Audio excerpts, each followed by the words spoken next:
Check one, check two. Okay, we have sound and I have video. Thank God.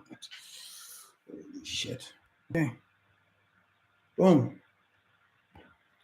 All right, so let me know in the chat. I think the sound works now. Is that correct? I think the sound works now.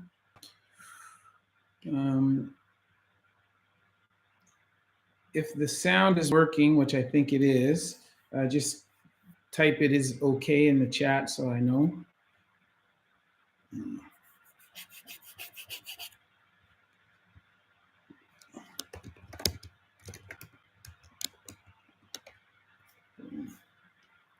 Sound okay. Boom.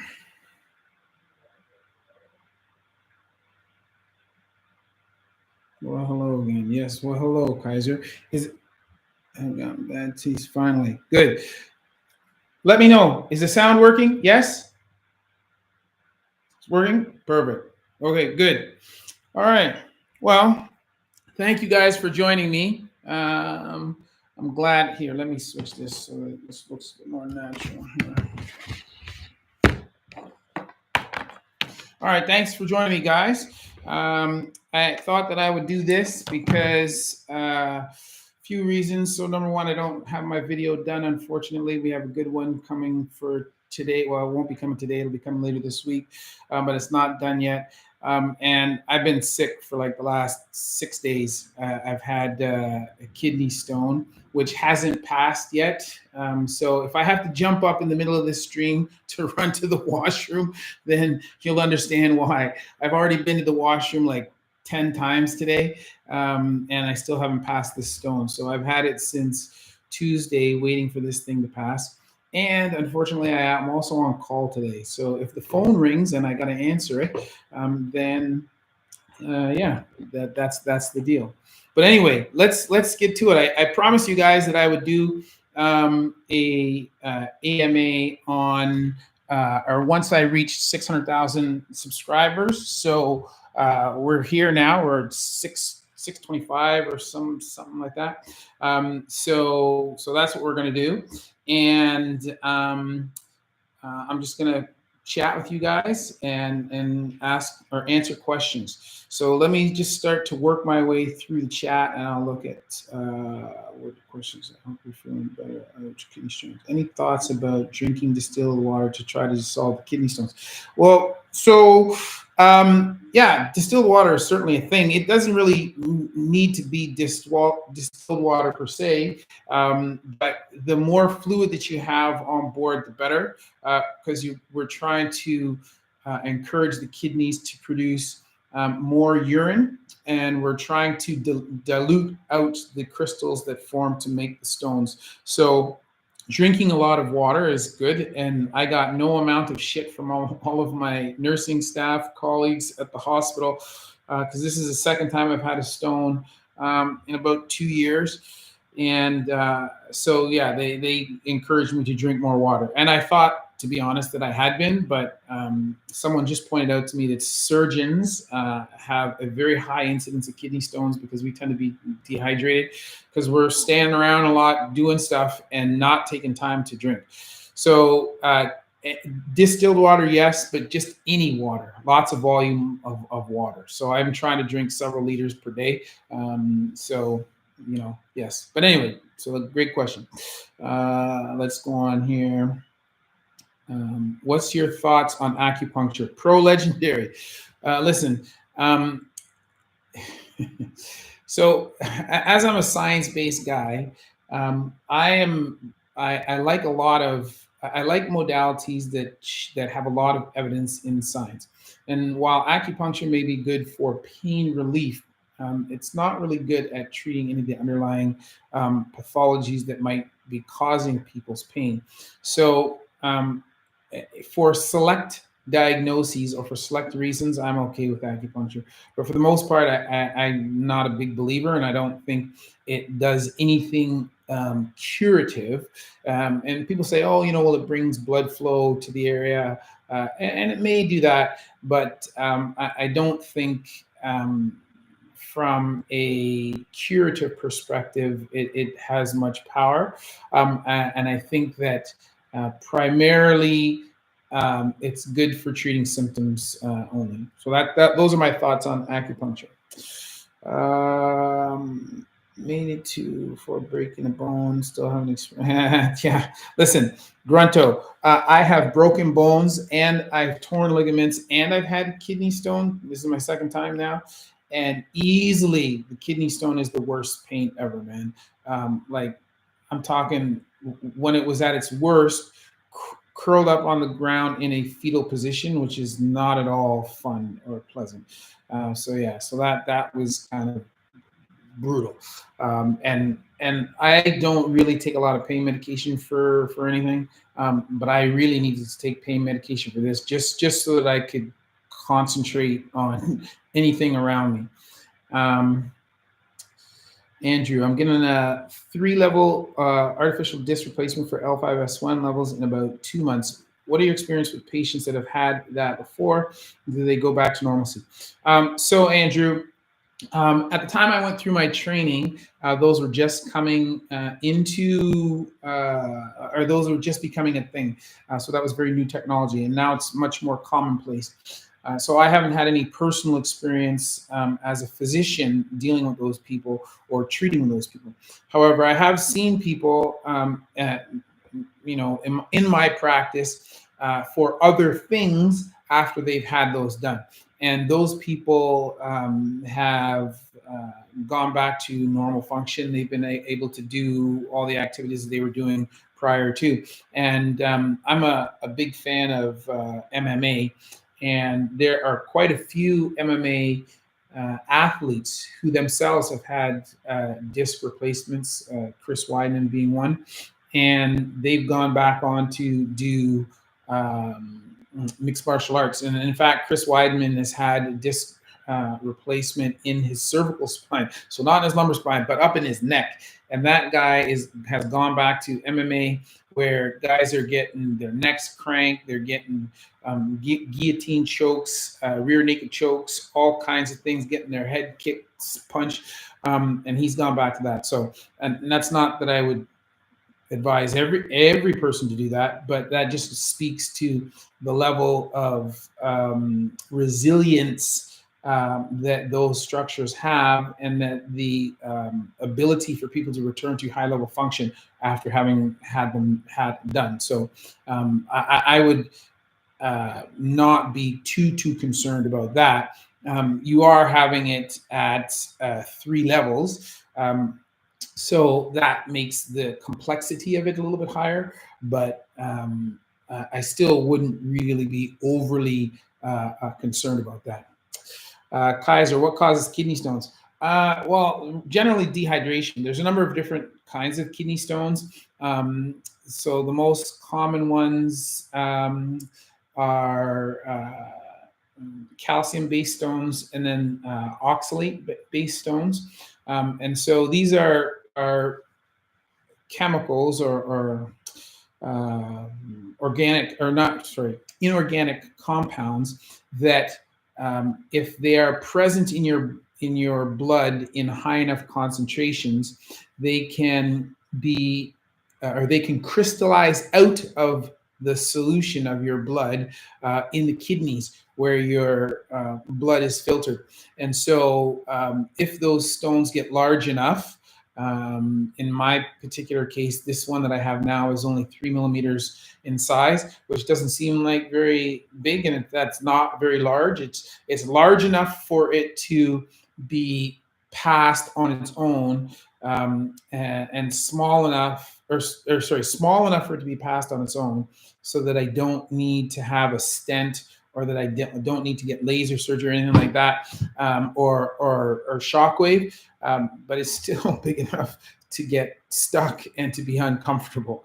But basically, it's just if you have inadequate hydration, you can have these crystals that precipitate out of solution, and normally they would be dissolved in the blood plasma, but because they're in high concentrations, you end up having them crystallize into a solid, and then they have to be passed out as a solid. So to answer somebody else's, so genetic memory foam Farms question before, they were talking about distilled water. So the more water you can drink, the more you can dilute these crystals or these compounds, so that they don't crystallize out. That's beforehand. After the fact, it's a little bit harder because they've already crystallized. But that's why you want to make sure that you maintain hydration as best you can. Rel is cool says, "Oh, what made you want to try YouTube?" For those of you who don't know, two of my children were big YouTubers. My one son was very large. My other son was medium-sized YouTuber. And so the one son who was very large, he had a combined total of about 12 million subscribers. And my wife and I, we were kind of the parents who always want to make sure they knew what their kids were doing. And we were relatively permissive in allowing them to do things. So when they were making YouTube videos with their friends, they would always end up being at our house. And they would be blowing up stuff and making weird things. And they would always be doing it at our house. And for the most part, my wife and I were never in those videos. But every once in a while, my son would ask us to be a part of those videos.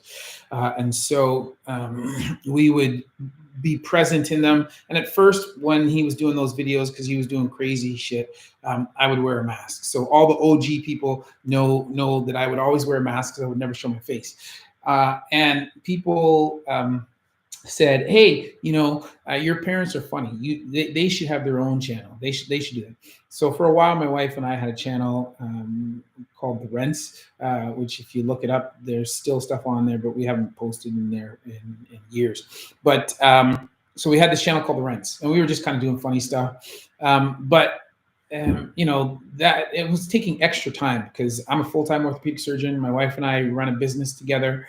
And then to do all of that, in addition to that, was just crazy. And it's not really anything having to do with the rest of our lives, other than it was just, we were trying to be funny. So we stopped doing that. And then but I liked doing YouTube, and I saw the power of being able to reach a lot of people through YouTube. So I decided to start up a channel on my own. And at that time, with the previous channel my wife and I had, my son had helped us to get that going. But when I started my own channel, I said to him, I don't want any help. I want to do this just by myself. And I want to make this of value for people. And I want to make it something that relates to what I do in everyday life. And so as an orthopedic surgeon, I want to try and communicate with people and educate them about medicine, educate them about orthopedic surgery, about what I do, sports medicine, all of that, and make medical information attainable. My parents were Jamaican immigrants to Canada, and both of them had grade 10 education. So they weren't super smart or anything like that. They didn't know, and they didn't know a lot about medical topics, and they didn't understand that. And so anytime they would go to the doctor's office and someone would ask them, or the doctor would tell them things, they would always end up having to call me and ask me questions about what was going on. And I decided, as a physician, I didn't want anybody to have to do that when they left my office. And so I decided I was going to try to learn how to communicate to people, to teach them about medical things, and do it in a way that is more approachable and in a way that they can understand. So when I started my channel, that was my goal, to make medical information available to other people and give it to them for free, and make it in a way that that was relatable to them, and to make them understand. And so since I've started, so now this is like 7 years in or something like that. And I have now sort of started to pick up some steam and just learn a few things about how to do that. But that is ultimately my goal, is to be able to make this information freely available to people, so that they can understand, and so that they can be empowered to help themselves. If you look at my wait time as a orthopedic surgeon in my community, for you, once your doctor sends me a referral, on order, it's on the order of 6 to 8 months before you can get to see me, and then probably another 6 to 8 months before you can have surgery. So that is the reality of it. But there's lots of people who can't function, who have lots of pain, who may not need surgery, but they won't be able to find that out for me and for 6 or 8 months. So why can't I put this information out online and have people be able to do that, see that, learn from it, and be able to, all the people who don't need to have a surgery, they can take that information and make themselves get better, and then not have to see me. So that's ultimately my goal with why I want to do YouTube, and hopefully you guys will tell me if I'm doing it well. But that's what I wanted to do, and hopefully that message is coming across. Let me see there. What made you so? Ring dingers don't stop kidney stones. Hey, listen, ring dingers stop everything, man. That it's funny because I asked that dude to do a video on my podcast channel where we would just talk about the science behind it, because there is no science behind it, and I wanted to hear what he had to say. And he ignored that, and he said, "Oh, you should just come to Texas, have a ring dinger." And I'm like, bro, I'm not letting. I don't think it's safe. I don't believe in it, and there's no science to back it up. And the proof that it works is not you yanking on my head, bro. So that never came to pass. But it's on my video. Anytime he wants to discuss it, I'd be happy to discuss. And if he can put some science forward to show that it works, then I will repent and come to the good side. Oh, hey, what's up there, crazy nurse? Have I ever had a chance to be part of cracking a chest? We had orthopedic and gynae at ours. Okay, so I during my training, I worked at the Ottawa Civic Hospital, which is Ottawa's tertiary care trauma center. And I did lots of different trauma codes. Fortunately, I never had to be part of cracking a chest, although we've had several chests that were cracked while I was a resident. But I will tell you, so I have cracked a chest myself, for not on a live person, but I've done it on a pig. I've done it. So one of the things that I do is I'm a military reservist, and I teach in the trauma course called AMTRAP, and I do that once or twice a year. And as part of that course, we have a trauma lab where we teach physicians, nurses, and med techs how to do a number of procedures. And one of the procedures that we do is a thoracotomy. So we're cracking the chest, and we show them how to use the instruments and do all of that. Now, granted, it is a pig, but a pig is a relatively close analog to humans for a number of different things that we do. And so we basically do that procedure and show them how to do it, how to cut through the sternum, how to clamshell the chest, open it up, look at the heart, all that kind of stuff. So I have done it, not on human, fortunately, and I've done it in teaching, as a teacher in a teaching situation. 21 whom it may apply don't have a heart. Yeah, no doubt. Genetic Memory Farms talks about heart attack, and now it says the part they don't talk about is how much it hurts, and it really depends on. I'm not sure exactly what they're referring to there, but there's a few things. So if you've ever had to have CPR done, CPR is not at all like what they show it like on TV. And if you need to have CPR, you need to have chest compressions that are about 3 inches in depth. And I can tell you, if you are have a full-grown person pumping on your chest properly enough to have adequate stroke volume, or in other words, if you have someone pressing hard enough that your chest wall is going to be compressed hard enough to make your heart squeeze enough to get blood flowing to where it needs to, there needs to be about 3 inches of travel, which means that ribs are getting broken, everything is getting broken, and it looks like, if you ever see CPR done in the hospital in the code setting, in a trauma setting, it is way more violent than what you see on TV. And no shit, that stuff. If you are alive afterwards, you're grateful that you're alive, but it hurts because you are in a crap ton of pain because of that. And if you're somebody who's had to be shocked, again, that once you have that electricity going through, and you're having all the muscles in your body tense up for even for a short period of time, for seconds afterwards, that stuff hurts, man. So it's grateful that we have these techniques that we can use to save people. But yeah, the flip side of it, whatever you see on TV always looks, it looks, oh great, like we did CPR, the person started breathing again, it's great, they're smiling and they're talking, and let's all go home. Yeah, no, it ain't like that, man. It is brutal and it is gruesome. And in fact, when I get DNR status, so do not resuscitate. So when I admit patients, one of the things we have to ask family members or from the patient themselves, if they're awake, is, do you want us to resuscitate? And so that's called DNR status. And the three things that I ask people is, number one, do you want us to put a tube down their throat to help them to breathe? And I don't use fancy terms. I don't say intubation, because that sounds very benign to people, very sterile. I want them to understand that we're going to take a 12-inch plastic cigar and shove it down their throat into their main stem bronchus, into their lungs, to help them to breathe, and put them on a machine. So, and I always describe it that way.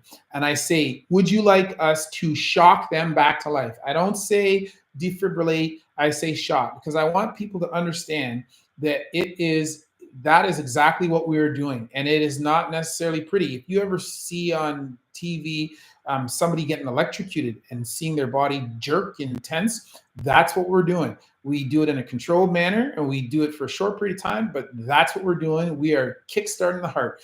And so I want them to know, right? And then I say, do you want us to do compressions on their chest to force their heart, or to help their heart pump blood? And that's the way that I describe it.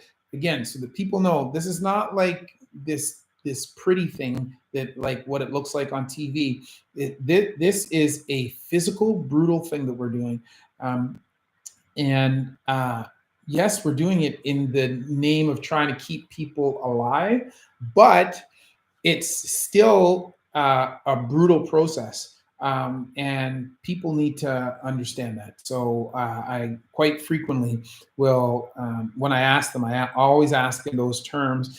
And, to an outsider, they may go, oh, geez, like, yeah, that's kind of brutal the way you describe it. But that's intentionally so that people are making the right decision. And I know that for myself, I was the POA for my father when my father passed away. And I knew my father didn't want certain things. And I had to be, when they asked me about DNR status for my father, I had to say, yeah, no, we're not doing any of those things. And I had to say that even though my family members, so my siblings, my mother, all that, thought something else. I knew what my father wanted and what he didn't want. And I also knew how brutal it would be. And I just imagined in my head all of them calling a code blue, and then having 10 or more people from the hospital rush into the room and then push us all to the side while someone jumps on the bed and starts hammering my dad's chest. And I thought, number one, my father doesn't want it. Number two, my mother would never be able to handle that. So, I understand some of these decisions as both a healthcare provider, but also somebody who's had to be on the other side. Heart attacks suck, and the treatment for them sucks. Unfortunately, we're able to keep people alive, but it ain't all, it ain't all prettiness. I love your war camera vids. When can we see more sci-fi videos? Coming soon, Austin. Coming soon. So the next one, so the two things that are at the top of our docket, we just haven't had time to do them, is orcs. So we're going to do orcs, and then we're going to do Primaris Space Marines, because we've done the regular Space Marines, but they have the 19 implants, but we got to cover the additional 3 for the Primaris, and we just haven't had time to do that. We've been making as some people who have donated to the channel know, we're trying to build our team, and so that is one of the things that we have been focusing on is getting more staff. So we've got more writers, and we're just training 2 new writers. And you've already seen some content from one of those writers, and you are going. Oh, actually, no, you haven't.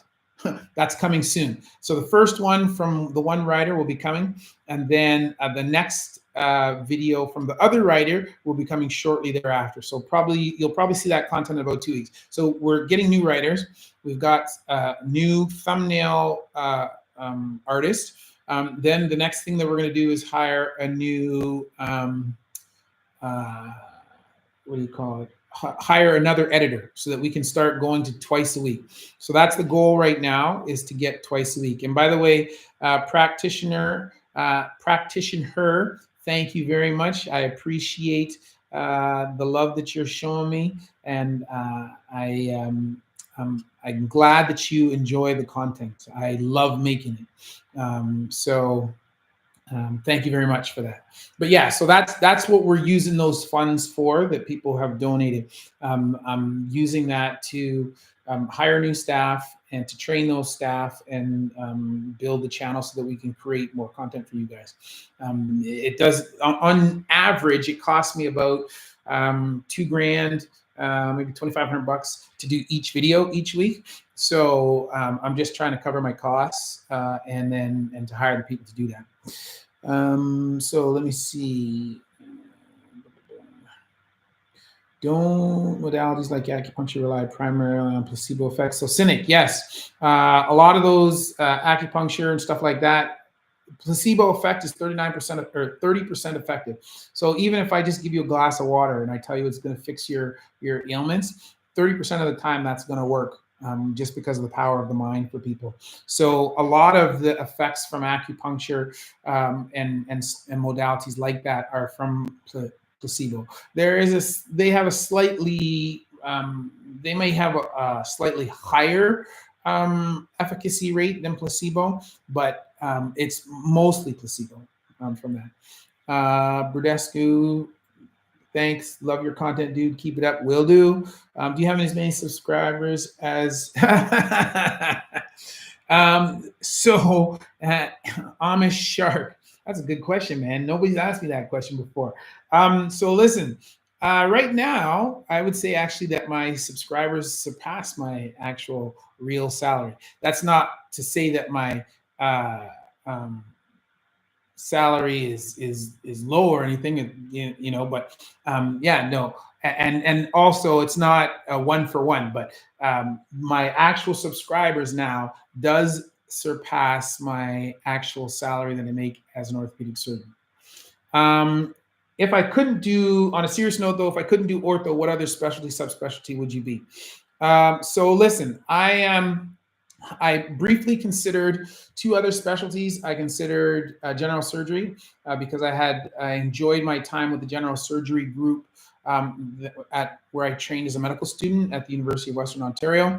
And then also I briefly considered obstetrics and gynecology for 2 reasons. Number one, delivering babies is cool, and being able to give a family their new baby is an amazing experience, right? So I enjoy that, and actually gynae has some pretty cool surgery, but ortho was always my true love, and so that's what I want to do.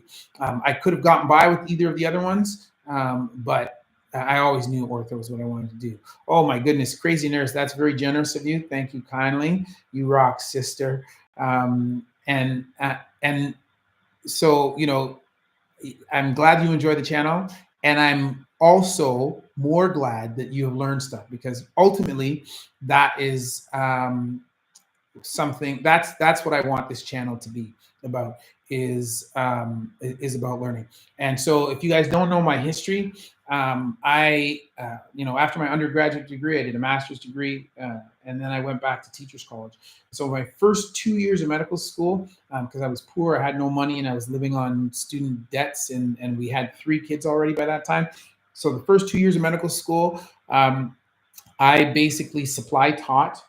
So I was only in class about half the time, because they used to give us our notes as medical school students, so I could always study outside of that. So they'd call me in the morning and ask me if I wanted to supply teach phys ed or something, and I'd be, yeah, I'm down. So I would do that, and then I would study while I was there, or study afterwards. And so education has always been something that I love. And this is just a way that I can educate millions of people. So I love that. Larry Fenilier, I have a dislocated kneecap. How long or complicated is the procedure for setting it back in place, and the approximate cost of the surgery? So listen, you can always relocate a dislocated kneecap just by straightening the leg. That's the easiest way to get it. People don't think that, but it's the easiest way to get it to go back in. Now, in terms of surgery, it depends on what you need. So I'm in Canada, so all of our surgeries are covered by the government. In the United States or elsewhere, that might be different. But there are soft tissue procedures where you can do what's called an MPFL reconstruction. That's the reconstruction of the ligament to help hold the kneecap in place. That's probably the easiest procedure to do, but sometimes that's not enough, and you have to do a bony procedure as well, such as something that's called tibial tubercle osteotomy, where we cut the tibia, slide the patellar tendon over to improve the tracking in the kneecap, or a distal femoral osteotomy. So if you're somebody who has knock-knee alignment, in other words, your knees come in, then you might need what's called a distal femoral osteotomy. So that's something that I do quite frequently for people who have patellar maltracking problems that make them prone to dislocation or to patellar knee pain. So that is so you might need any one of those. Yeah. So it's hard to say. It really depends on what your thing or what your actual pathology is that's causing the knee dislocation. But the success rate after all those operations is actually pretty good. I'd say upwards of 80 to 85%. Dennis Bolanos, thank you very much. You're very generous. And it says, what is your opinion of British osteopaths? Are they real doctors? I don't know that much about the British system per se, but I know that, for example, in the United States, osteopaths undergo much of the same training that physicians do. And you can be a graduate of osteopathy and go directly into a residency program, a medical residency program in the United States. So there are lots of orthopedic surgeons in the United States that are MDs, and then they become a surgeon. But there are also likewise quite a few DOs that have gone on to become orthopedic surgeons. And so I think if you have a program where it is musculoskeletal based, which is what osteopathy is, but it still shares all of the same basic tenets that the medical program does, then in terms of their qualifications and their skills, then I think that they are relatively equivalent. And certainly if you have a DO that goes on to a medical residency program, then in my mind that those are equivalent. In Canada, we don't accept DOs into medical school training, and we don't have established programs quite the same as what they do in the United States. And I know of one person personally who did his osteopathy degree basically online. He did the entire degree online. And it's not to say that you can't do that, but I question that a little bit to the same degree that it holds the same weight as doing a medical undergraduate training with all of the labs that we do, the cadaveric dissections and all that kind of stuff. So if it's I can't really speak to the British because I don't know, but if they're more like the United States, which is an established school, 4-year program, similar content to medical school, then yep. If not, then I would be a little bit more hesitant with that. Grunto, Andrew, I had a microdiscectomy at L5S1. It was a scar tissue that ended up disabling me. Yeah, so you got to make sure that you are moving well after surgery, and hopefully you don't get an accumulation of any scar tissue, because scar tissue can sort of tether stuff around it, and it can be make things quite uncomfortable afterwards. Spirit of Justice, the Sigma Empath, would love to see you on Rogan's. Listen, man, I had said before, I would love to be on Joe Rogan's, just from the viewpoint of that if you've been on Joe Rogan's podcast, number one, it's a great way to springboard your career online, just because it brings more attention to you. And so in my mind, if I ever was on there, that's a way for me to know, okay, I've attained sort of the next level of influence.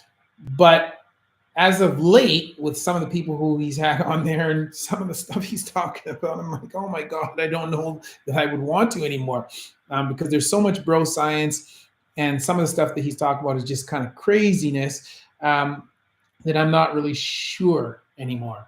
I would like it from the viewpoint of influence, and as a way of saying, hey, I've attained a certain level, of fame, and my hard work has paid off. But from the viewpoint of being taken seriously, I'm not so sure.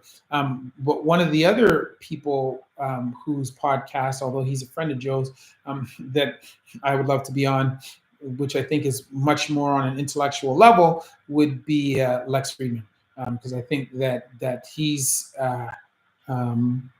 although he and Joe agree on a lot of things, I do think as an academic guy, it's a little bit more my speed, or at least, kind of what I think. So I wouldn't turn down either one at this point, but if I have my preference, I think Lex Fridman would be the one, and then Joe Rogan, after that.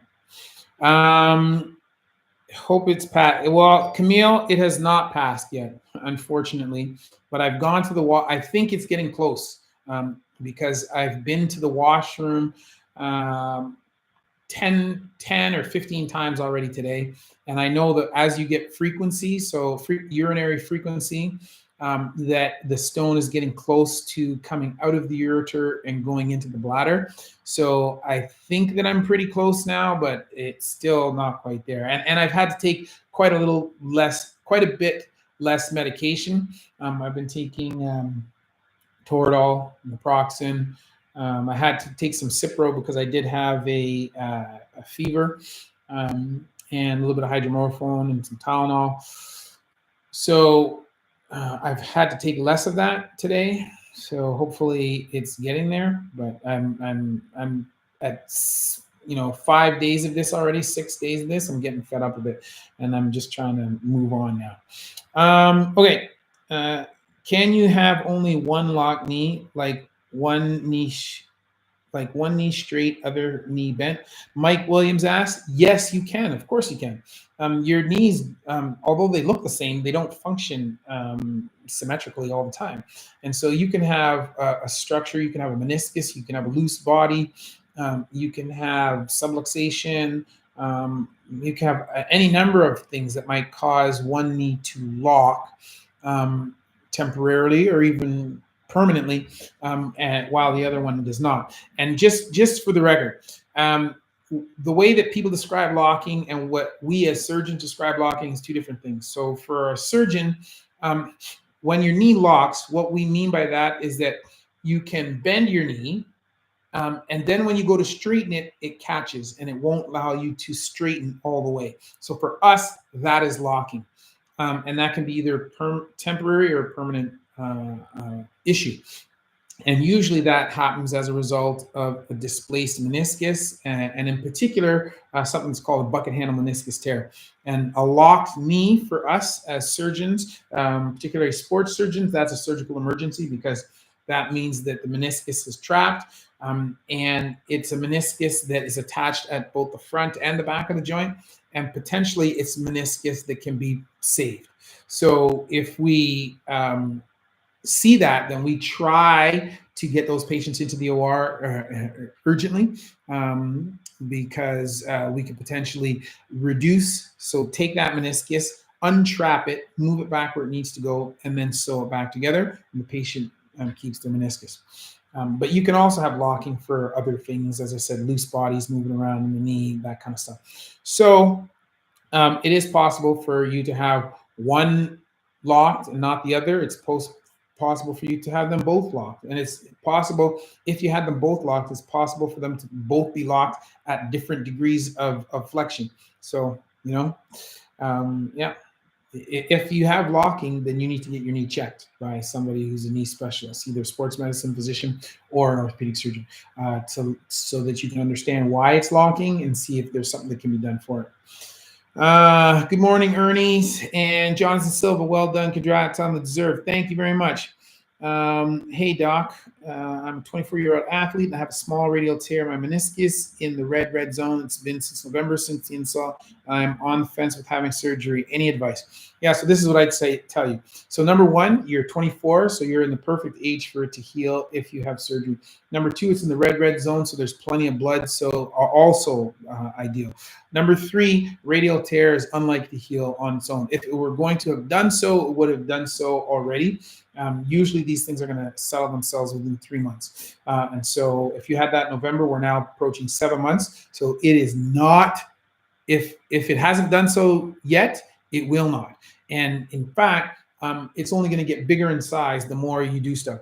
So if you were sitting on the fence, I would stop and I would just get it done, because otherwise it's either going to get bigger and completely tear off, or number two, it's just going to continue to bother you. And with that type of tear, there are some tears where the meniscus will still have some of its function left, despite that tear, while you're doing other activities, even if you haven't had surgery or had it repaired. But with a radial tear, it will not. So with a radial tear of the meniscus, you will lose what's called hoop stresses. And so the meniscus basically, even though it's present, will not function at all to do its job. So you've lost all function of the meniscus, and you are allowing forces that are excess what they should be to go through that knee compartment now for no reason. Because you, even though you haven't had surgery, you also, the type of tear you have is not allowing the meniscus to work. So if I were you, I would get it fixed, and I'd get it fixed quick. So, right. Hey, Doc, following your advice about becoming more active, and I've taken up biking almost 250 miles this week so far. Nice. Waiting on a thunderstorm and watching before I start pedaling again. Good. Hey, listen, man, maybe you're up where I am. I'm in Ottawa, and I'm looking out my window right now. Huge thunder clouds over top, and it's been raining here nonstop the last couple of days. So we're still we're going to get more rain there again today. It sounds plenty big enough. Yeah, I know 3 millimeters doesn't sound that big, but it's big enough. Sure, big enough to hurt. Let me tell you. Glad to, Dr. Noblet's glad to have caught the stream. I got a question about taurine. What is it? What does it do? And how should we handle it? Good question. So taurine is an amino acid. I don't know a lot about what it does, but that is a topic for a video. and a lot of people have been talking about it. So I'm not that familiar with what it's purported to do. So I'll put that on pause, and I'm going to add that to the list. We'll put it in the video. Um, Genetic memory farms, yes. Calcium oxalate, also known as beer stone, because it is the residue that results from beer evaporates. Beer is very high in dissolved minerals. Listen, man, you don't know how many people have said to me, I should just be drinking beer, because that helps to dissolve this stupid stone. Listen, I don't drink alcohol. I have rarely done so in my life, for a number of reasons, genetics being the biggest reason. But I don't drink alcohol. But sometimes with stuff like this, I think maybe I need to have a drink or two. So there you go. Hey, doctor, what happens if you leave titanium plate screws in the body for many years? Any consequences? So no consequences. And the reason being is that in terms of activity, titanium is relatively inert. And titanium also has a similar modulus of elasticity as bone. In other words, meaning it bends about the same degree as bone.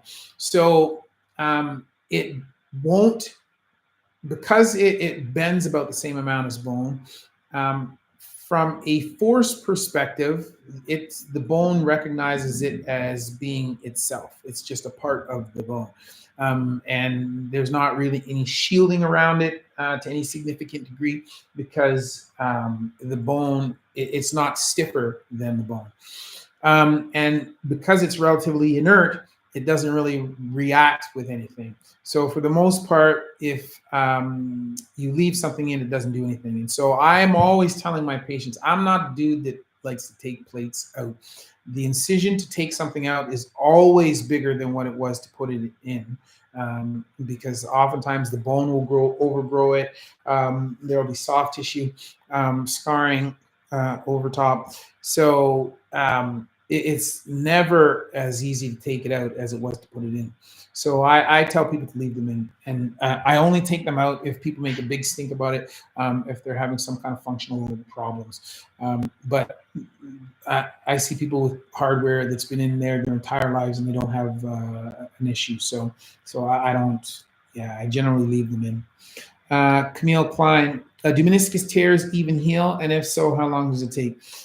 So meniscus tears can heal in young patients, so patients generally under the age of 25, and they will heal only if the meniscus has been sutured properly together, so that there's some good compression across the bundles of the meniscus, and if the tear has occurred in the red zone.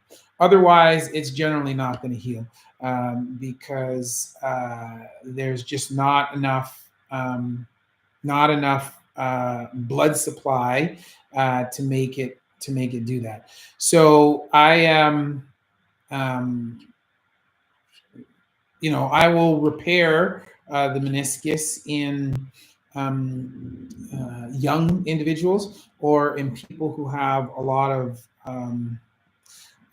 people who have a lot of blood in the knee as a result of some other procedure I'm doing, like, say, for example, an ACL reconstruction, and I got to drill tunnels in the bone.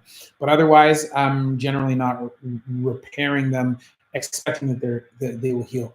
I will repair them in some older people if the tear is such that it's a large piece, and removing it would significantly cause significant problems for the patient. And I'll do that because even though I know it won't heal, a sutured meniscus will provide better function than will no meniscus. And even if I can suture it together and have it be in there but not healed, and it's in there for an extra 5 years or an extra 10 years, then that's 5 to 10 years that I bought that person with moderately functioning meniscus, and I've lessened the chance, or at least held off osteoarthritis in their knee for an extended period of time. So yeah, so that is. Um, oh, hold on 1 second. Hospital calling. Oh, Dr. Raynor.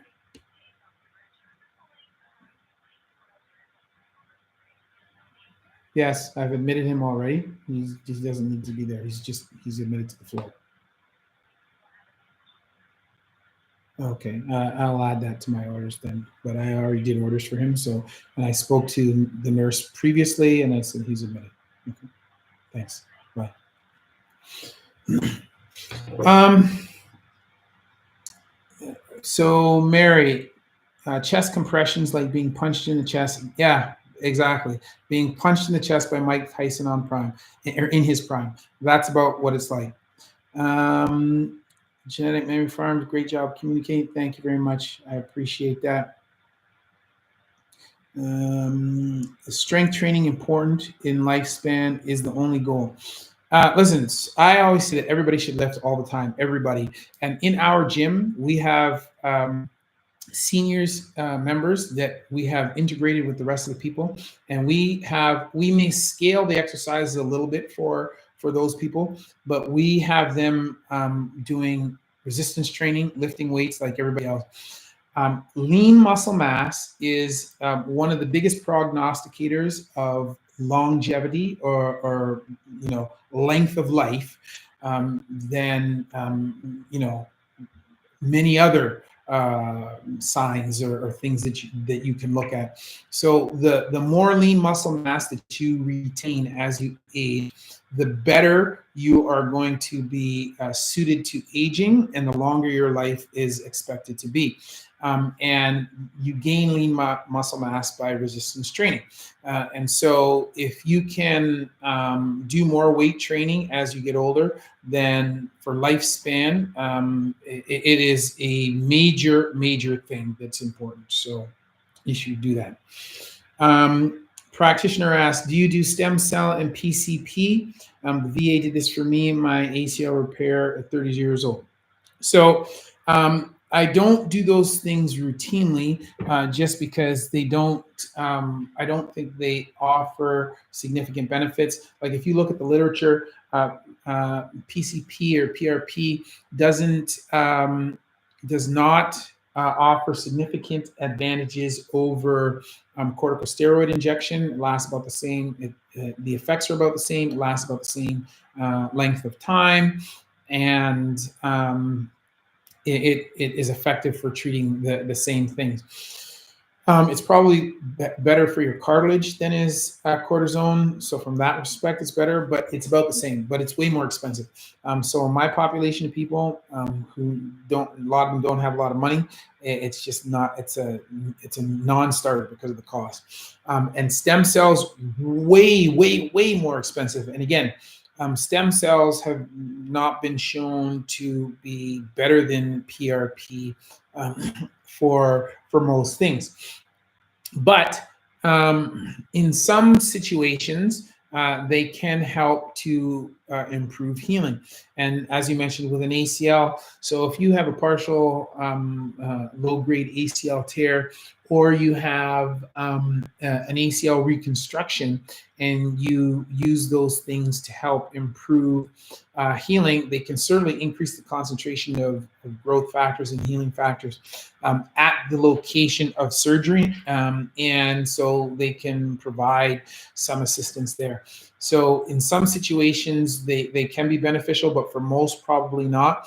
And because of the cost, I generally don't use it a lot. Although if someone came and they said to me they had a crap ton of money and they're willing to throw everything in the kitchen sink at it, then in that situation, I'd be happy to do it, just because that is something else to help, but for most people, not really.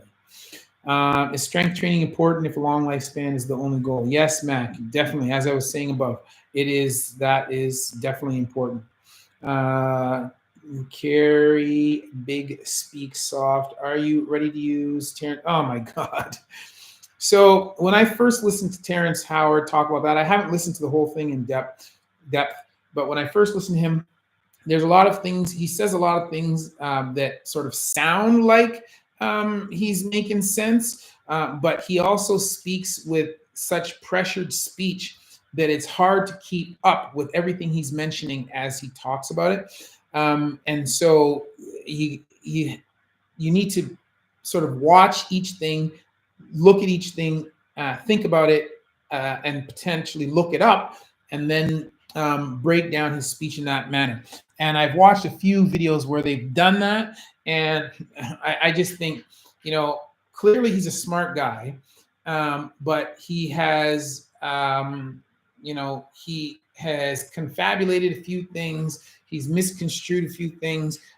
He doesn't understand some things properly, and then he's come up with these ideas to connect all these dots, where sometimes some of the things he's talking about are not at all connected. And so, yeah, he's got interesting ideas, and it's unfortunate that he's a smart guy and that he's kind of gone off on some weird tangent. But yeah, I'm not going to be using anything that he talks about. My goodness. Favorite wrestler, Doc? Oh my God, I haven't watched wrestling in ages, man. But listen, man, I used to be a Jimmy Superfly Snuka fan back in the day, so that's what I would say. That would probably be my favorite. I'm not a big none of the new school people really do it for me. I used to watch it in the old long time ago in the 70s with my mother, but 70s, 80s, Jimmy Superfly Snuka, he was the man. Did the Ozempic prescription picture that Kendrick put on his diss track look legitimate? Also, thank you for being positive face on YouTube. My son showed that to me, and I just briefly looked at it. Prescription looked legit to me, but again, I wasn't really looking at it closely to see if it was counterfeit.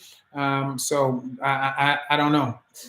But this whole Kendrick Drake thing has gone to a whole new level, man. And Drake is Canadian, and not that I want Canadians to take an L, but I think Drake should just shut up, man, because Kendrick is coming with too much for him, man. So, hey, would you blow any advice on white rice? I'm not really a big rice fan per se. I don't really eat a lot of it, and for the longest period of time, I wasn't eating any rice.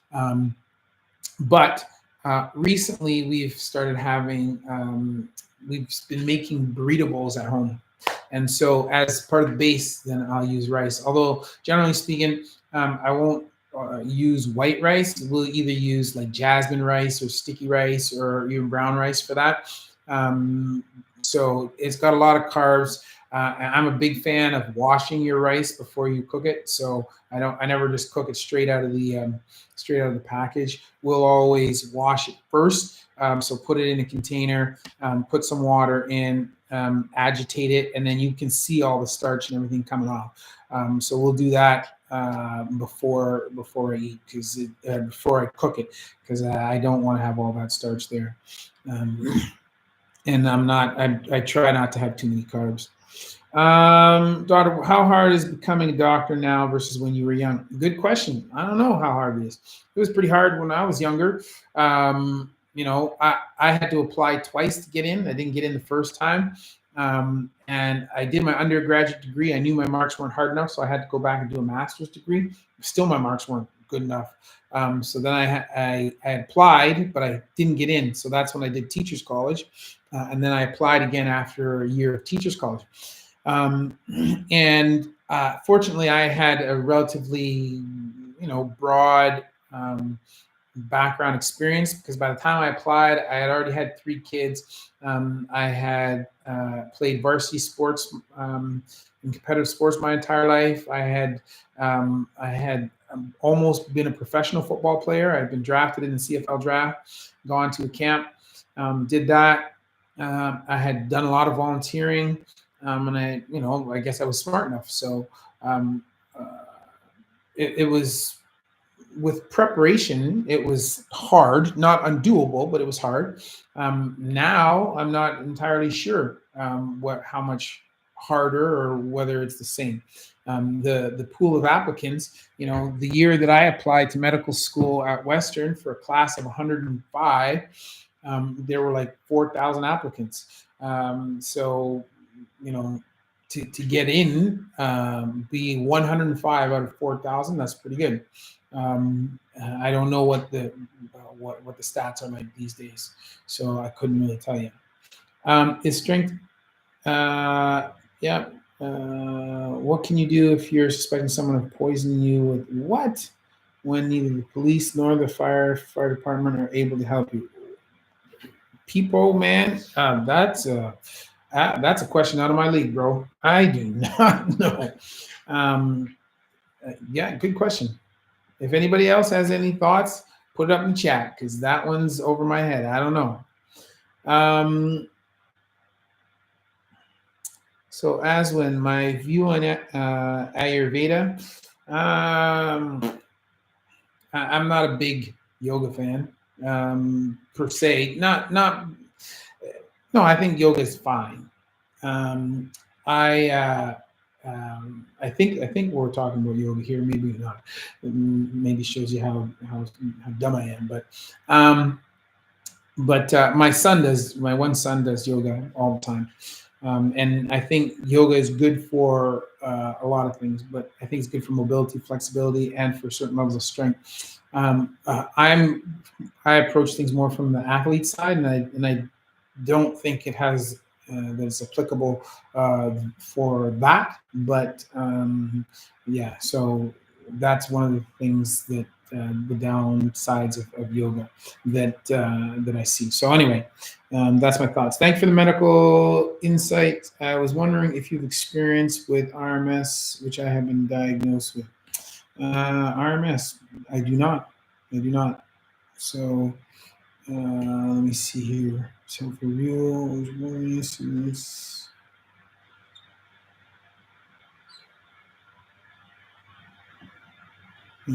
okay, strength training. Yes, definitely. Strength training for life. What's your opinion about myofascial stretching? Greetings, Homeo. So the fascia, for people who don't know, the fascia is basically the tissue that's outside of a muscle. It's kind of like the saran wrap that each muscle is surrounded by or encapsulated in. And the fascia has a different texture than does muscle tissue or skin or fat. And it's largely made of connective tissue, and it doesn't really stretch too much. The way it's more like a kind of canvas bag around. It's very, very thin, but in terms of its ability to stretch, it's more like canvas material. So people talk about myofascial stretching, excuse me, but the fascia doesn't really stretch that much. And so I'm not sure how effective it is. You'll gain more benefit from flexibility stretching of the muscle than you will from myofascial stretching, just because the nature of the fascial tissue is such that it really doesn't stretch to any significant degree. So, yeah, in and of itself, do I think it is effective for anything? Not more so than I think regular flexibility work or mobility work is. Kumar Abayagan says, my mom keeps telling me that drinking water while standing can predispose you to knee problems in the future. Could I give my take on this? Yeah, that's an old wives' tale, man. I'll tell your mom that she's wrong. And listen, my mother has lots of Jamaican superstitions as well. And I just let her say her piece, and then it kind of goes in one ear and out the other. But yeah, that gave me a smile. That gave me a smile. So let me see. Oh, I wanted to be a gynecologist too, but I'm nearsighted. Listen, man, I was very nearsighted, Spirit of Justice. I got laser now, probably about 15 years ago. So that, and I was very nearsighted prior to that. And I was afraid to get LASIK eye surgery just because I wanted to be a surgeon. I was in the surgical training program, and because there is like a 1 in 1,000, or maybe it's 1 in 10,000 chance that you can lose your best corrected vision with laser surgery. So I was afraid to get it. But at one point, I just decided, man, I've had enough of this. Like waking up in the morning, not being able to see the clock beside the bed, I decided I had had enough. So I did that, and I think that's one of the best decisions I ever did. I don't know what I have now. 2020 or pretty close to that. One eye is better than the other, but like I don't need any glasses. Now, I should say, as I'm getting into my 50s, I probably would need some reading glasses at some point. I don't now, but I can see how it's getting more difficult to read smaller print. But in terms of seeing distance, I don't need any glasses. It's been the greatest thing to not use glasses. And for surgery, it's like I don't have any issues at all. I do wear protective eyewear, obviously, but I have no prescription in them. So let me see. Starting my first provider role next week in a private OB/GYN clinic as a midwife. Giddy up. Nice job, practitioner. Good luck to you. Started watching your channel from video dating an orthopedic surgeon. Well, she's not dating anymore. I locked her up. So that's good. But welcome to the family, and I'm glad that you enjoy the channel. Camille, yeah, that's true. It's not safe in the U.S. or, man. So even though I was born in Canada, my heritage is Jamaican, and that's a very homophobic place. So not very safe there either. So. Nexo, welcome. Thank you very much. Hello to Brazil. Can I do more mountain biking videos? Certainly I can. I really like that one on G. Atherton. YouTube didn't like it because that one got demonetized right away, and I got a bunch of other warnings on it because it was so violent. Although I was not at all promoting violent activities. Dude just had a bad bike accident, and I just showed it. That's all. Let me see now. Found the ADHD videos very informative too. I'm glad you did, Practitioner. I am an ADHD person, so that is my life in a nutshell. But fortunately, right now, I've been pretty good. I'm not on any medication for that. I've been able to manage my life I've had enough control over my life that I can make it so that for the most part I don't require the medication so that I can function, and I've been able to do that, are you, as your patient, hip label tear, social media platforms are educational and help me feel confident, comfortable with you as my surgeon. Thank you. No problem. So I know some people who have performed surgery on here or have performed surgery on, come on and participate in my social media. So that's awesome. And one of the goals with social media is not only to educate, but to make people know that I'm approachable. I'm just, hey, bro, man, I'm just another guy. I'm another guy, any other guy that you know. I just happen to be an orthopedic surgeon, instead of a fireman or instead of this guy or whatever, business guy.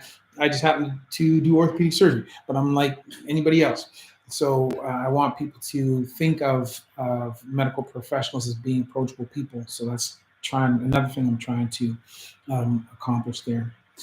So Linda, hi, Ortho Bro, right TKA a year ago, right reverse total shoulder almost a year ago, left total shoulder, reverse total shoulder. Wow. You're giving us lots of business, Linda. Not me personally, but yes, you were giving us lots of business. So I hope you were functioning with your 3 prosthetic joints. And I see you had reverses on both shoulders, so probably your rotator cuffs were crap. But I hope you're functioning well now. So you've only got another knee and 2 hips to go. So, but I'm glad that you appreciate us, and I'm glad that we were able to help you. So Taz, a bunch of bulging discs and scoliosis. That's a bad combination. Well, hopefully you have no stenosis at the time being, and nothing that is compressing any nerve roots. So, and that your function is okay. Because if you have bulging discs but scoliosis, but you don't have any radiculopathy into your lower extremities, no weakness, numbness, or saddle anesthesia, so numbness around the groin, no change in your bowel or bladder function, then this is something you can manage non-operatively, strengthening your core, your low back, your quads, and your glutes and hamstrings, and you'll be able to maximize your function that way. But if you do have any weakness in the lower extremities, any loss of function, weakness and numbness around your groin, around your anus, loss of sphincter tone, any of those kinds of things, then yeah, you need to see somebody, because your problem is not going to go away. Okay, what's going on with the videos? Human 2.0. Most of the videos from Dan have been removed. Miss seeing new workouts posted. Blue Note. Yeah, so thanks for the congratulations for this channel. So on Human 2.0, so we had so we've made some changes. Both Dan and Emma decided that they didn't want to participate anymore. So we paid Dan and Emma for all the content that they provided, and then we also gave them a percentage of the earnings of the channel. And as the channel was growing, they wanted more percentage, and neither Mandy or I was making any money from that. The money was all being used to pay for them and to pay for the work. And they decided just that they didn't think that we were paying them enough, and they didn't want to be any part of it. And so not only did they not want to be a part of it, they then also said they wanted us to take their content down, even though we had already paid for it. So rather than make a big deal about it, we just decided that we would do that. And we're kind of changing the focus. Not that we don't want to do that, but for the longest time, Mandy was kind of thinking that workouts per se is not necessarily the most value that channel can provide, because she really feels strongly about being able to provide value, which is teaching people how to make themselves stronger, not just workouts, but teaching them how to deal with particular problems and how to make themselves more resilient. That's where the value lies. And so she had wanted to kind of change focus to that now. So that's something that we're working through to develop that content, that new content to put on the channel. So Mandy's in charge of that channel, so I'm leaving that to her. But that's basically the reason why. And initially, I had wanted to just leave the workouts that were on there, but Dan and Emma said that they wanted us to take their content off. So at the end of the day, even though we've paid for it, we're, in order to just have it not be a problem, that's what we're doing. Let me see here. Thank you very much, Adam. Hey, hello in Austria. Clemens, thank you. Pars defect in my L5 and causing me a lot of pain. Is there any way I can help? It doesn't involve surgery. So Camille, the only things that you can do primarily are to strengthen your low back, strengthen your core, strengthen your glutes, hamstrings as much as possible. And continue to work on mobility of the low back and the spine. So those are the big things that you can do. And once you've maximized those things, if you still are having pain, you're still having dysfunction, then eventually surgery might be the only option that's left for you. Go on the H3 show. Yeah. I haven't. I don't really watch Ethan Klein that much, so I don't know about that. I don't have time to stick around. Just dropped in. No worries, no worries. As I could ask about myself is the best. I don't know about that, Sylvie, but I try to be as best a surgeon as I can. Let's see. Kumar, I suffered an ACL tear in my right knee in February 2023. Now I'm getting my reconstruction done next month finally. Would you say if there are any risks to getting this done so late? Well, Kumar, man, so I work in Canada, and it is not uncommon for us to operate on people more than a year after they've had their injury. So that's kind of the average for patients that I see. So there is always the risk of suffering more damage in the period intervening from the time of initial injury to the time of surgery. But as long as you haven't been playing sports and you haven't, re-injured your knee several times thereafter, hopefully that amount of damage shouldn't be significantly high. So that might be a possibility, but I wouldn't really worry about it. Let me see. I'm going to ask another few questions here, and then we're going to get off. Hypermobility person, Linda Kelch. I had Watson's Jones on my right ankle in my early 20s, ripped all my ligaments off per surgeon. Now in my late 60s, and the ankle is really shifting. What might be needed? Well, Linda, I would go see an orthopedic surgeon first and get some x-rays done, because if you've had significant instability for much of your life in that ankle, then you may have osteoarthritis of that ankle now. And so if it's shifting, it could just be a soft tissue problem, and then maybe they could do a rostrum ligament reconstruction of the ankle. But odds are, I would say that you probably have some significant osteoarthritis, and so your joint might be shifting because it's actually beyond that, and you might need to have an ankle fusion. So I would be seen by an orthopedic surgeon to have that assessed with some x-rays and stuff. Derg says, hey doc, long time watcher. What put me on was your series on Warhammer 40K implants and Spartan bit you did. I watch it every so often on medical advice that you give out on your bits. Thank you very much. Don't worry, we got more Warhammer stuff coming, and I'm gonna try to do some more Spartan stuff as well. We just haven't gotten around to it. Taurine. Thanks, Krish. Taurine is found in muscle, and the higher amounts when you have trained or damaged the muscle probably helps with recovery either directly or by signaling. For the time being, I will say okay, but we'll do a video on that so that I know more about that. Okay. Gondor calls for oof, I am born in America with no health insurance when I tore it, so no surgery. Sorry to hear that, Camille. That's fine. I was born very fast, trip flex down on my knees, no pain the first week.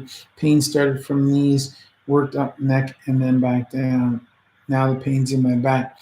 Janelle, so that just sounds like you have a lot of spasm going on in your, in your back as a result of the impact. Although you fell onto your knees, it seems like you sort of impacted your spine when you jarred into the ground, and you've got some compensatory spasm running up and down your back because of that. So take some time to stretch out your low back, your mid back, stretch out your neck, and some relaxation, potentially to just help take the muscle tone down a little bit.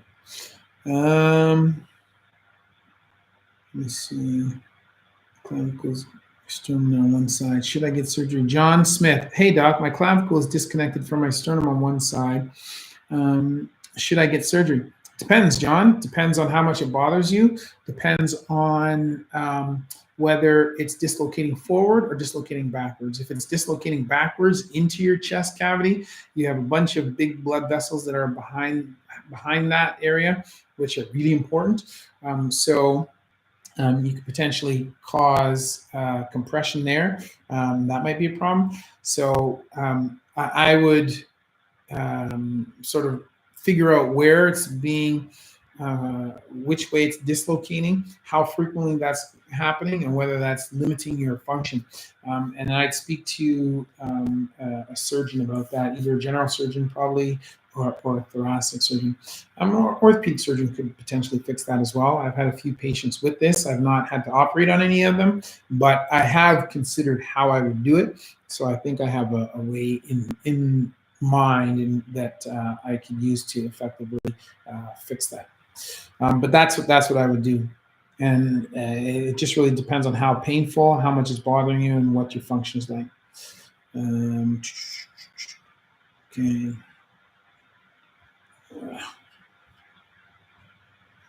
Let's see here. Do you like the rhetoric of Dr. Mike? Are you open to be on his podcast? I'd be on Dr. Mike's podcast. I would love to become sort of not Dr. Mike, but the Dr. Mike of orthopedics and sports medicine in terms of size. That would be awesome. Dr. Mike is a general practitioner. He's a family doc with an emerge subspecialty. And so he kind of has a good grasp on a lot of things, but he doesn't have a great grasp on most things. So, and he's also, he's sort of pandering to a particular audience, as am I, right? And his audience is more of a general population, I guess, than mine. And his audience is probably largely women as well. And so he knows what, there are some things that you do in YouTube because you know it's going to sell, and you know it's going to attract attention and eyes. And so he's a little bit more that down that path than am I.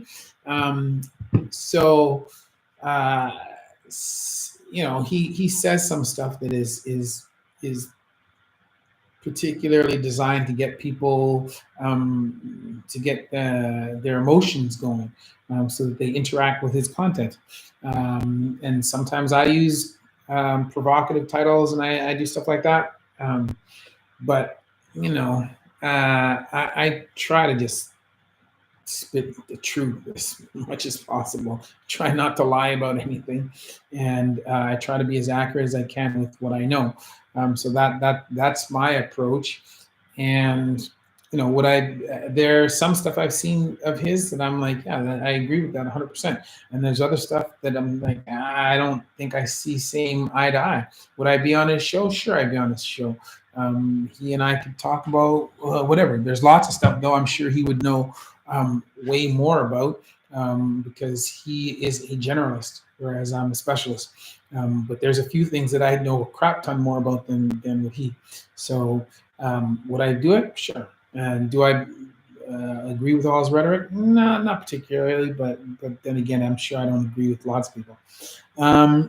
What health supplements do you suggest for the health of the lungs? Vegeta. I don't suggest any for the health of the lungs. So basically, I'm not a big fan of supplements at all, to be honest. I'm a big fan of natural foods, natural diets, and as supplementing as little as possible with anything. I recognize that there are some things that we need that we can't get from our diet, and I do take vitamin D because I have darker skin. So and I live in North America, so my ability to get sunlight, in particular with my job, is limited. So I take vitamin D, I take vitamin C, and I take an antihypertensive because I've just recently been diagnosed with hypertension. But other than that, I don't really take any supplements.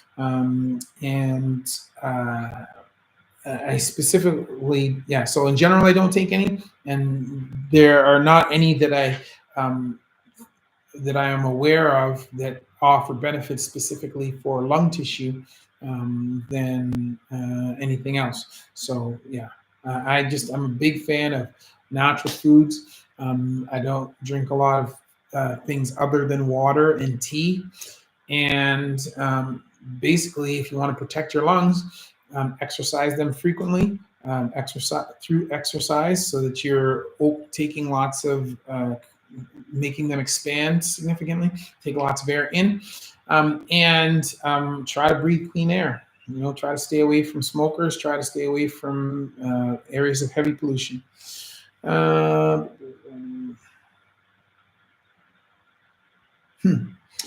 Rare disease vid. Trisomy 13, yes. Brittle bone disease, yes. Butterfly skin. Prader-Willi syndrome, rare allergies like sun, water. Wow, those are all great ideas, nature girl. Let me take a picture of that. Let me take a picture of that, so I can do a part 2 of that video. Oh, lime, cilantro, rice, really good. Oh, that's lovely. That sounds good, Linda. Bam.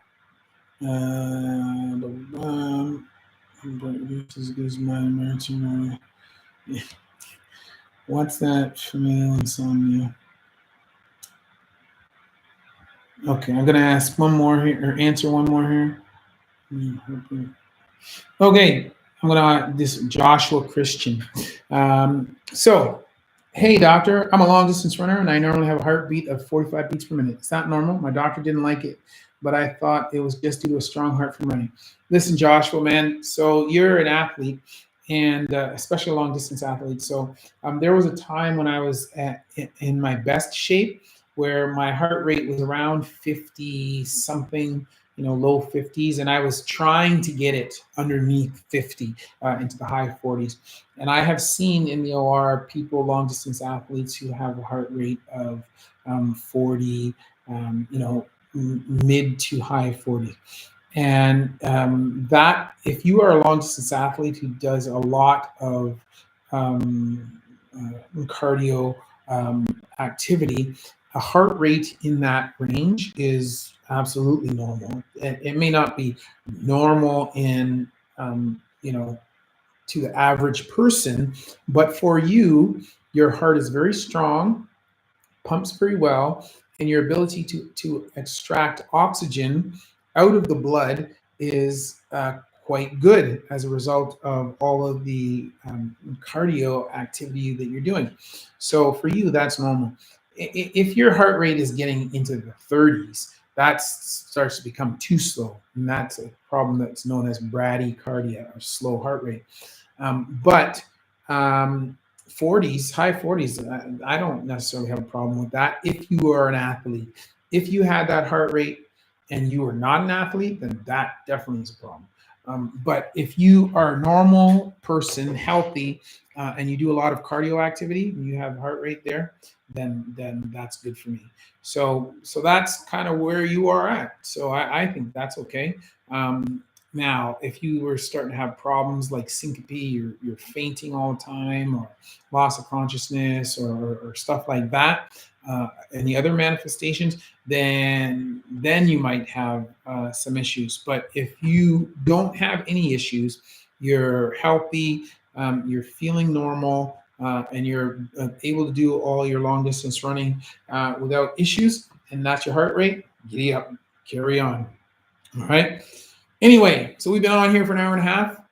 Thank you guys very much for participating. I hope I answered a bunch of questions. I know I didn't answer everybody's questions. Well, maybe we'll do another one of these at 700 or maybe 800K. That's the goal. We're going to try and get there. As I said to you guys before, we're creating or we're building the team so that we can create more content. So I'm trying to go to twice a week with our regular videos. And we're getting close to that now. As soon as we get another editor and get the editor trained, then we should be able to do that. So look for that probably sometime over late summer or early fall. It'll be going twice a week, and then we can really kick this channel off. So yeah, and just as an aside, I've been invited by YouTube Canada and Google to speak on a panel to other medical professionals who are trying to get onto YouTube. So I'll be doing that in Toronto on the 20th this month. So not this coming Thursday, but the Thursday following. So I'm excited about that, and I'm hoping to just grow the channel and Not be Dr. Mike, but be like the Dr. Mike of orthopedics and sports medicine on YouTube. So thank you guys for participating, joining me. This was very casual, very low key. I don't have my shirt buttoned up to the top. I just got a tee on because this is what I wear most of the time. I'm a gym rat. But as always, that's been a word from Dr. Chris, not your everyday ortho, where we see one, do one, teach one. See you guys later in the week. Thank you very much. Ciao.